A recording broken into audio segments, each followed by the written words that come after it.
जय हिंद दोस्तों।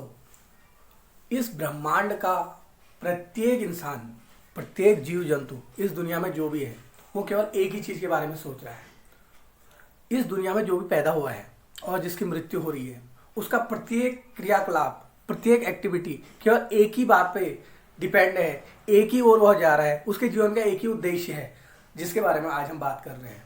इस दुनिया में जितने भी लोग हैं उनके जीवन में जो भी हो रहा है वो एक ही जगह जाके रुक जाता है, उसके बारे में आज हम बात करेंगे और वह है हमारा भोजन।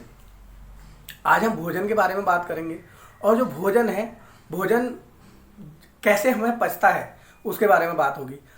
हमारे भोजन को पचने के लिए जिस सिस्टम की ज़रूरत है, जिस मशीन की ज़रूरत है उसके बारे में बात होगी और हमारा जो भोजन है वो हमें बीमारियों से कैसे बचाता है, हमें ऊर्जा कैसे प्रदान करता है उसके बारे में बात होगी। जी हाँ, मैं बात कर रहा हूँ पाचन तंत्र की, डाइजेस्टिव सिस्टम की। जैसा कि यहाँ पे आप देख पा रहे हैं, आज हमारी जो वार्ता होगी वो डाइजेस्टिव सिस्टम के बारे में होगी। डाइजेस्टिव सिस्टम हमारे शरीर का वह हिस्सा है जो हमें भोजन को पचाने में मदद करता है। भोजन का पचाना का मतलब ये है कि जो भोजन है वो जो उसमें जटिल कार्बनिक पदार्थ हैं, जटिल पदार्थ हैं, जो उनको सूक्ष्म पदार्थों में तोड़ देना, मतलब बड़े पीसेस को छोटे छोटे पीसेस में तोड़ देना, उसको लिक्विड फॉर्म बना देना। क्योंकि हमें जो भोजन चाहिए वो बिल्कुल लिक्विड फॉर्म में चाहिए। जैसे एक बंदे को हॉस्पिटल में ग्लूकोज चढ़ता है उसी फॉर्म में हमको भोजन भी चाहिए। तो उसको उस फॉर्म में बनाने के लिए हमारे शरीर का जो अंग काम करता है उसको हम कहते हैं पाचक तंत्र। और जो पाचन तंत्र की बात कर रहे हैं। और एक चीज़ और बताना चाहूँगा, जो हमारे जितनी भी दुनिया में बीमारियां हैं उसमें अधिकतर बीमारियां हमारे पेट से जन्म लेती है। अगर आपका पेट सही है, आपका पाचन तंत्र सही है तो आपको कोई बीमारी नहीं घेर पाएगी। तो देखिए, हम स्टार्ट करने जा रहे हैं हमारा डाइजेस्टिव सिस्टम, पाचन तंत्र। तो पाचन जो तंत्र है, डाइजेस्टिव सिस्टम, इसको समझते हैं। तंत्र उसे कहते हैं जो बहुत ढेर सारे कंपोनेंट्स से मिलके बना होता है। जैसे हमारे कंप्यूटर को भी तंत्र कहते हैं, सिस्टम बोलते हैं। तो जो कंप्यूटर है उसमें कीबोर्ड, माउस और जो स्पीकर है, सीपीयू, ये सब जुड़ के एक कंप्यूटर बनाते हैं, उसको हम क्या कहते हैं, सिस्टम बोलते हैं। इसी तरीके से पाचन तंत्र में हमारे जो दो चीज़ें बहुत इंपॉर्टेंट हैं पाचन तंत्र के अंदर, पहला है एलिमेंट्री कैनल और दूसरा है डाइजेस्टिव ग्लैंड। इसको समझते हैं। इससे पहले मैं बताना चाहूँगा आपको कि जो पाचन की क्रिया है वो एक फिजियोकेमिकल प्रोसेस है। फिजियो का मतलब है जिसमें शारीरिक रूप से काम हो रहा है। जैसे हम कोई भी चीज़ खाते हैं, एक एप्पल लेते हैं हम, एप्पल एक बड़ा है, वो एक जटिल कार्बनिक पदार्थ है, तो उसको हम खाते हैं तो हम फिजिकल काम करते हैं। कैसे? मुंह चबाते हैं हम, इस तरीके से करते हैं। और गाय भी इस तरीके से करती है, ठीक है। तो जो ये फिजियोकेमिकल प्रोसेस और इसमें केमिकली भी काम होता है, तो इसको फिजियोकेमिकल भौतिक रासायनिक प्रोसेस कहते हैं। जो भोजन है, भोजन हम इसलिए लेते हैं क्योंकि उससे हमको ऊर्जा मिलती है। ऊर्जा से पूरी दुनिया में हम एक्टिविटी करते हैं और उसका संचालन करते हैं। जो भोजन है, जो हमारा पाचन तंत्र, वो तीन चीज़ों को पचाता है और उसको पचाने के लिए भी तीन ही चीज़ें चाहिए। उन तीन ही चीज़ों का पाचन तंत्र में पाचन होता है। नंबर एक कार्बोहाइड्रेट्स, दूसरा प्रोटीन्स और तीसरा फैट्स। इन तीन चीज़ों का पाचन होता है और तीन चीज़ों का पाचन नहीं होता है। जैसे जल, वाटर का कोई पाचन नहीं होता क्योंकि हमारा शरीर जल को ज्यों के त्यों ले लेता है। दूसरा विटामिन्स भी हमारे बॉडी वैसी अवशोषित कर लेती है। और खनिज, ये तीन चीज़ों का पाचन नहीं होता है। प्रोटीन, कार्बोहाइड्रेट और फैट्स का पाचन होता है। तो हम समझते हैं जो हमारा पाचन तंत्र है वो किस तरीके से बना हुआ है। तो पाचन तंत्र है वो, उसके दो पार्ट हैं। नंबर एक है आहार नाल, दूसरा है पाचक ग्रंथियाँ। तो आहार नाल को एलिमेंट्री कैनल कहते हैं। कैनल का मतलब होता है नहर। तो नहर के अंदर जैसे पानी पास होता है वैसे ही हमारे आहार नाल के अंदर एक ओर से दूसरी ओर तक पूरे शरीर में भोजन जाता है। तो इसको जो आहार नाल है ये 32 फीट होती है। 32 फीट मतलब 9 मीटर लगभग होती है आहार नाल। उसके बाद हम आगे पहुंचते हैं मुख। इसके जो आहार नाल है इसके पार्ट है, देखिए यहाँ पे मैंने बना भी रखा है, इसको अभी और समझते हैं। पहला है मुख गुहा, इसको माउथ कैविटी कहते हैं, ठीक है। बकल कैविटी या ओरल कैविटी के नाम से जाना जाता है। जो हमारा मुंह है ये, इसके अंदर मुख गुहा का मतलब खाली स्थान है, खाली जगह। तो मुंह के अंदर हम कुछ रखते हैं तभी अंदर को वो पास होता है। तो मुख गुहा, बकल कैविटी या माउथ कैविटी। उसके बाद सेकंड है ग्रास नली, इसको इसोफेगस कहते हैं, या इसको सिंपल लैंग्वेज में फूड पाइप कहते हैं। यहाँ पे दिखाई दे रहा है फूड पाइप नीचे को जा रहा है, दिस इज फूड पाइप, ये वाला हिस्सा फूड पाइप का है। और ये जो फूड पाइप होता है ये 25 सेंटीमीटर 25 सेंटीमीटर इसकी लेंथ होती है। उसके बाद इसके बाद जो अगला पार्ट है वो है हमारा आमाशय। आमाशय का मतलब होता है पेट। जो ये पेट है इसी के लिए पूरी दुनिया लगी हुई है, एक दूसरे से लड़ रहे हैं, मर रहे हैं, मेहनत कर रहे हैं, मजदूरी कर रहे हैं, पैसा कमा रहे हैं, इकट्ठा कर रहे हैं। किसके लिए? पेट के लिए। और ये सबसे इंपॉर्टेंट पार्ट है, इसके भी हम बड़े डिटेल में पढ़ेंगे।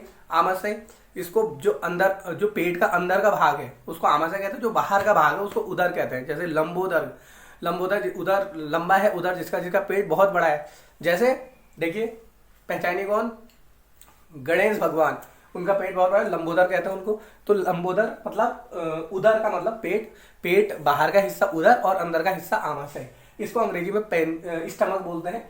इसके बाद हम आते हैं छोटी आंत, जो इसके अंदर आमाशय के बाद जो ये पाइप लाइन सी अतड़ियां कहते हैं, जिसको हम ये इसको कहते हैं, जो छोटी सी बहुत ढेर सारी आंतें होती है उसको छोटी आंत कहते हैं। छोटी आंत 6 मीटर लंबी होती है। अब 6 मीटर में आपको बताना चाहूंगा, आप बिलीव नहीं कर पाओगे।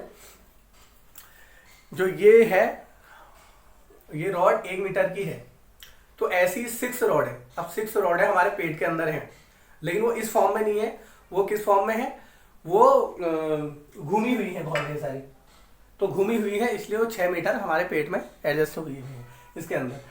इसके ये 6 मीटर है। इसके बाद बड़ी आंत है, जो बड़ी आंत है वो इसके बाहर है। ये वाला हिस्सा दिखाई दे रहा है जो आपको, ये बड़ी आंत, ये पूरा बड़ी आंत का हिस्सा है। ये है आपका 1.5 मतलब 1.5 मीटर। तो अब आपको कंफ्यूजन हो रहा होगा कि जो छोटी आंत है वो तो 6 मीटर है, जो बड़ी आंत है वो 1.5 मीटर है। वो बिकॉज उसको हम उसकी चौड़ाई के हिसाब से लेते हैं। जो बड़ी आंत होती है चौड़ाई ज़्यादा होती है, तो इसलिए इसको बड़ी आंत बोलते हैं। इसके बाद आता है गुदा एनस, जहाँ से हमारा जो भोजन है बेकार जो बचा हुआ है वो बाहर निकल जाता है, उसको हम गुदा बोलते हैं। तो इसको जो इसका जो दूसरा हिस्सा है डाइजेस्टिव ग्लैंड का, हमारे जो बॉडी में जो पाचक तंत्र है उसमें कुछ ढेर सारी ग्रंथियां हैं जो क्या करती हैं, हमें रस प्रोवाइड करती हैं, पाचक रस, जिससे हमारा भोजन पचता है। तो इसमें सबसे पहले बात करते हैं लार की। लार आपको पता होगा, जैसे हमने ये देखा, जलेबी देखी, समोसे देखे, और जो भी पकौड़ियाँ देखी और मिठाई देखी, तो हमारे मुंह में क्या आता है? पानी आता है बहुत ढेर सारा, उसको बोलते हैं लार। तो लार हमारी बॉडी के अंदर जो खाने को पचाने के बहुत ज़्यादा काम आता है। तो लार के बारे में हम बात करेंगे। जो लार है एक दिन में 1.5 लीटर। अब 1.5 लीटर कितना होता है दिखाता हूँ आपको। ये बॉटल 1 लीटर की, 1 से 1.5 लीटर लार हमारे मुंह में बनती है एक दिन में। मतलब आपको बड़ी हैरानी हो रही होगी सुन के, लेकिन होता है। लेकिन हम 1 लीटर इकट्ठा करके पी भी सकते हैं, ऐसा नहीं है। वो समय समय पर बनती है, जैसे जैसे चीज़ें हम देखते हैं हमारा माइंड रिएक्ट करता है और लार हमारी बनती चली जाती है। उसके बाद जठर रस, लार के बाद जठर रस। जठर रस कहाँ होता है? जठर रस यहाँ होता है स्टमक में, मुंह में लार और पेट के अंदर जठर रस, ठीक है। तो इसके बाद पित्ताशय होता है। पित्ताशय का मतलब, पित्ताशय ये है गाल ब्लैडर। जो हमारा जो पेट है उसके राइट हैंड साइड को क्या होता है? हमारा लीवर होता है, और लीवर का जो छोटा भाई है उसका नाम है पित्ताशय, गाल ब्लैडर। लीवर उसका छोटा भाई गाल ब्लैडर, और उसका जो बड़ा पप्पा है उसका नाम है स्टमक, पेट। पेट के राइट हैंड साइड में लीवर, और उसका जो छोटा भाई है उसका नाम क्या है? पित्ताशय या गाल ब्लैडर, ठीक है। और उसके जो लेफ्ट हैंड साइड में उसकी छोटी बहन है उसका नाम है पेनक्रियाज। पेनक्रियाज मतलब अग्नाशय। तो इधर देखेंगे आप डायग्राम में, ये हमारा पूरा फूड पाइप है। फूड पाइप के अंदर ये हमारा स्टमक है, और स्टमक के जो राइट हैंड साइड है, ये वाला हिस्सा जो ट्रायंगल सा बना हुआ है, ये क्या है? लीवर है। और लीवर के अंदर जो नीचे गोल है छोटा भाई, लीवर का छोटा भाई, छोटा भैया क्या है? वो गाल ब्लैडर है। और जो इसके लेफ्ट हैंड साइड में उसकी छोटी सी बहन है, ये पेनक्रियाज है, अग्नाशय है। इसके बाद छोटी आंत और बड़ी आंत, और उसके बाद जो बड़ी आंत है उसका लास्ट वाला हिस्सा है, जो ये घूम के देखो खाना इधर जा रहा है, और ये रेक्टम है जहाँ पर हमारा बेकार का भोजन जमा होता है, जिसको मैं बता नहीं सकता आपको क्या बोलते हैं। और उसके बाद वो एनस, जहाँ से वो निकलता है वॉशरूम में जाके, तो उसे बोलते हैं हम क्या कहते हैं? एनस बोलता है। वहाँ से वो हमारा जो बेकार का भोजन है वो बाहर निकल जाता है। और तो बच्चा दौड़ दौड़ के बाद वॉशरूम में जाता है, mummy mummy mummy mummy mummy पटी आ गई। तो जब इकट्ठा हो जाता है रेक्टम में स्टूल बहुत ढेर सारा, तो वो जाता है मम्मी मम्मी पटी आ गई, और फिर उसके बाद उसकी मम्मी उसको वॉशरूम में ले जाती है। फिर जो कार्यक्रम होता है उसके बारे में हम आगे बात नहीं करेंगे, आप समझदार हैं। अच्छा, हम ये बात करते हैं कि जो लार है, मुंह में जो हमारी लार बन रही है, वो लार है जो, उसके अंदर क्या क्या चीज़ें हैं, उसका क्या यूज है। तो लार के अंदर 3 चीज़ें हैं, P-double-S, ये मैंने लिखा हुआ है P-double-S। P-double-S का मतलब क्या है? P का मतलब पैरोटिड, और S का मतलब सबलिंगुअल, और जो दूसरा है उसका मतलब है सब मल्टीकुलर। पैरोटिड, सबलिंगुअल, सब मल्टीकुलर, ये लार के अंदर, मुंह के अंदर होता है जो लार, उसके अंदर जो प्रोटीन्स हैं वो उसके बारे में बात कर रहे हैं। जो P-double-S लार के अंदर जो 1.5 लीटर, 1 से 1.5 लीटर लार निकल रही है, उसके अंदर P-double-S है। P-double-S पैरोटिड, सबलिंगुअल, सब मल्टीकुलर। तो जो पैरोटिड है, पैरोटिड बहुत इंपॉर्टेंट चीज़ है। देखिए एक चीज़ और बताना चाहूँगा, जो सांप होता है, सांप का जो पैरोटिड होता है वो जहर बना देता है, ठीक है। तो सांप का जो पैरोटिड होता है वो जहर का निर्माण करता है, पॉइजन का निर्माण करता है। लेकिन जो हमारे जो मनुष्य है उसके अंदर जो मुंह में जो लार होती है उसमें लाइसोजाइम होता है। जो लाइसोजाइम होता है वो क्या करता है, जीवाणुनाशक होता है। कोई बच्चा है, छोटा बच्चा, वो मिट्टी में खेल रहा है, ले बेटा मिठाई खा ले, दौड़ दौड़ के आता है, मम्मी मिठाई, जैसे वो मिठाई देती है उसमें मिट्टी भी लगी हो तो खा लेता है। अब मुंह में मिट्टी भी गई, मिट्टी के अंदर कितने ढेर सारे बैक्टीरिया, जीवाणु थे, लेकिन जो हमारा लाइसोजाइम है वो उसको मार देता है। आपने देखा होगा जो छोटे बच्चे हैं उनकी कितनी लार निकलती है यहाँ पर, वो लगा देते हैं उनके, है ना। और जो बड़े होते हैं जवान बच्चे, वो भी जब सोता है उसके मुंह से लार निकलती है इतनी, सुबह सुबह उठ के, हाँ ठीक है नहीं। तो वो लाइसोजाइम होते हैं जो बॉडी की, जो मुंह के अंदर जो भी जीवाणु होते हैं उनको नष्ट कर देते हैं। इसके बाद बात होगी जो अगला जो प्रोटीन बन रहा है इसके मुंह के अंदर हमारे, उसको कहते हैं हम ट्राइलिन और डाइस्टेज। ट्राइलिन और डाइस्टेज ये दोनों एक ही काम करते हैं, दोनों मिलके एक काम कर रहे हैं। तो एक काम क्या कर रहे हैं, ये क्या कर रहे हैं, मंड है जो मंड स्टार्च, उसको क्या कर रहे हैं, तोड़ रहे हैं। अब स्टार्च क्या होता है, स्टार्च होता है अनाज के बाहर का जो हिस्सा होता है उसको हम स्टार्च बोलते हैं। और जो स्टार्च होता है वो हमारे भोजन के लिए बहुत इंपॉर्टेंट है, जो हमारे भोजन के पाचन के लिए भी बहुत इंपॉर्टेंट है। जो स्टार्च होता है अनाज का चोकर बोल सकते हैं हम, जो चोकर होता है, चोकर को बचाने के लिए ट्राइलिन और डाइस्टेज 2 टाइप के एंजाइम काम करते हैं। क्योंकि मुंह के अंदर जो एंजाइम होते हैं ना हमारे, टाइलिन एंजाइम आपने सुना होगा, लार में टाइलिन एंजाइम होता है, सुना होगा आपने। तो टाइलिन मंड को पचाने का काम करता है, स्टार्च को पचाने का काम करता है। स्टार्च क्या होता है, अनाज के जो बाहर से जो छिलका होता है उसको स्टार्च बोलते हैं। अगर स्टार्च नहीं होगा तो मैदा हो जाएगा, मैदे की रोटी आप खा नहीं सकते बहुत ज़्यादा। आटे की 5 रोटी खा लोगे, मैदे की 2 रोटी में आप पेट भर गया मेरा, ऐसे बोलोगे आप, है ना। और जो मोमोज खाते हैं हम, चाउमीन, टिकिया तो नहीं, मोमोज, चाउमीन, और जो भी ड्राई हमारे जो बाहर का जो भोजन है उसको हमें नहीं खाना चाहिए। तो उससे क्या होता है हमारा जो, क्योंकि वो पचता नहीं है ना खाना, क्योंकि उसके अंदर जो स्टार्च होता है वो नहीं होता। तो टाइलिन और जो डाइस्टेज है वो क्या काम करेंगे। तो ये हमने समझा, डाइजेस्टिव सिस्टम के जो पार्ट्स हैं उसको हमने समझा। पहले से एक बार और बता रहा हूँ मैं, एक बार रिवीजन करते हैं। माउथ कैविटी, जो मुंह के अंदर भोजन जाता है जब, उसके बाद एसोफेगस, इसको फूड पाइप कह सकते हैं। उसके बाद स्टमक, हमारा पेट, और उसके बाद राइट हैंड साइड में इसके 2 भाई, इधर पेट की 2 बहन है, ये बीच में पप्पा के 2 बच्चे इधर, एक बच्ची इधर, 2 जो बेटे हैं उसका नाम है क्या, लीवर, राइट हैंड साइड में लीवर।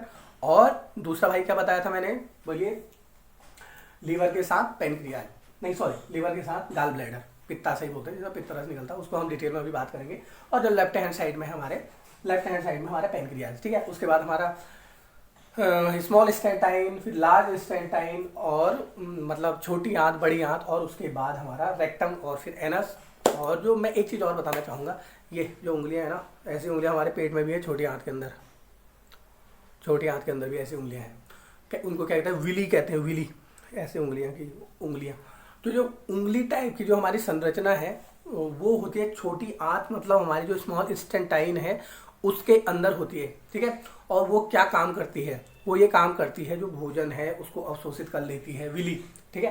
तो इसके बारे में हमारा जो दूसरा वीडियो बनेगा, क्योंकि एक ही पार्ट में बनाएंगे तो बहुत लंबा हो जाएगा वीडियो, आप भी जानते हो, है ना। तो इसका जो दूसरा हमारा वीडियो बन रहा है उसके अंदर आपके जो सवाल हैं इंटेलिजेंट क्वेश्चन, उसका आंसर दिया जाएगा। जैसे खाने के बाद हमको बहुत नींद आती है, हमें नींद क्यों आती है खाने के बाद, अचानक से आती है ना। और जब हमको उल्टियाँ होती, वॉमिटिंग होती है, हम बस में सफ़र करते हैं, उल्टियाँ होती, तो हमारा मुंह बहुत जलता है और खट्टी डगार खट्टा हो जाता है मुंह, ऐसा क्यों होता है? ठीक है, तो ऐसी बहुत सारे सवालों के जवाब होंगे। तब तक के लिए थैंक यू। दूसरा वीडियो जरूर देखिएगा, और अगर वीडियो पसंद आता है आपको तो लाइक कीजिए, सब्सक्राइब कीजिए, अपने दोस्तों को शेयर कीजिए। Thank you.